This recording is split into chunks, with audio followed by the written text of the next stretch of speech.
Hi and thanks for watching. This QuineCore question is how to set up unique file names for recorders that don't provide unique file names.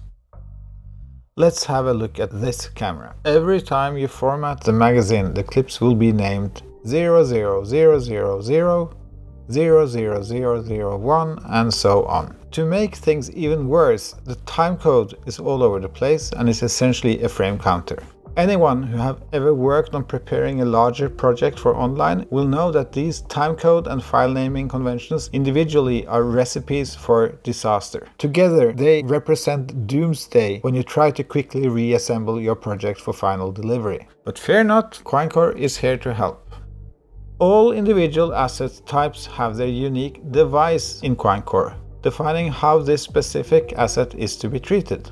What you do to remedy this potentially catastrophic problem is to change the device setup for that particular asset type, either through the device manager. We will make a separate video for the device manager. Or, like here, at the first ingest when the asset is recognized. You just select the edit button and check the checkbox for unique file name.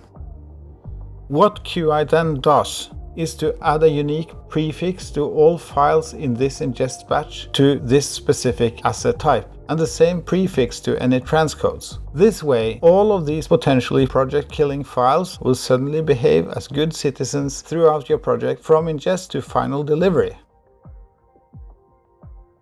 The QuineCore platform takes care of all on-prem and cloud-based file and metadata exchanges in a production, taking you from a multitude of subscriptions to one single tool and a single point of reference for the entire production. QuineCore runs on your own cloud subscription. You always own your own files. Because of this, there is zero cloud cost markup. QuineCore saves time, money, and strengthens security and management.